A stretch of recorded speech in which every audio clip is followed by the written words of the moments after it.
একদমই বাজে কথা। জনকল্যাণ শিবির খুব ভালো জায়গায়, সব জায়গায় চলছে, মানুষের স্বতঃস্ফূর্ত ছাড়া, সেই জন্যে এত ভিড় এবং ফর্ম পাচ্ছে না। কিছু আমাদের বিষয় রয়েছে, যেটা রেশনের ছোটো কার্ড, সেটা বাড়ি বাড়ি আমাদের গিয়ে ফর্ম ফিল আপ করানো হবে। বাকি অন্যান্য বিষয়, যে সমস্ত বিষয় আছে, যেরকম প্রধানমন্ত্রী আবাস যোজনা, তার এখানে এটা সচেতন করা হচ্ছে মানুষকে। এবং সেই ক্ষেত্রে যারা বিধানসভা এলাকায়, গ্রামীণ এলাকায় থাকে, তারা বিডিও অফিসে যোগাযোগ করবে, এবং যারা পৌর এলাকায় থাকে, পৌরকরণে সেখানে নোডাল অফিসার আছে প্রধানমন্ত্রী আবাস যোজনা, সেখানে যোগাযোগ করবে। আর পরিষ্কার কথা, এতদিন ধরে আমাদের কেন্দ্র সরকারের বহু জনমুখী প্রকল্প ছিল, আগের সরকার এটাকে বন্ধ করে রেখেছিল, মানুষের সুবিধা পাচ্ছে না।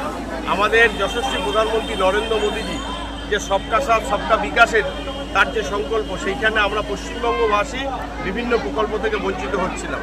আমাদের লোকপ্রিয় মুখ্যমন্ত্রী শুভেন্দু অধিকারী তিনি নির্দেশ দিয়েছেন 15, 16, 17 এই 3 দিন আমাদের জনকল্যাণ শিবির চলছে। এবং এই শিবিরে যেটা সবচেয়ে মানুষের বেশি চাহিদা, সেটা হচ্ছে আয়ুষ্মান ভারত, যেটা একমাত্র পশ্চিমবঙ্গ রাজ্য যেখানে বন্ধ ছিল, ভারতবর্ষের সব রাজ্যে চালু ছিল। মানুষ আয়ুষ্মান ভারতের জন্য বেশি লাইন দিচ্ছে, সেজন্য আমাদের এখানে 4টে কাউন্টার করা হয়েছে। তাছাড়াও অন্নপূর্ণা যোজনা থেকে, ওল্ড এজ ভাতা থেকে শুরু করে সব আসে, আরও বিভিন্ন প্রকল্প রয়েছে। সর্বস্তরের সাধারণ মানুষকে অনুরোধ করব, আসুন সবাই আপনারা ক্যাম্পে, যাদের যে প্রয়োজন সেখানে নির্দিষ্ট ফর্ম ফিল আপ করুন।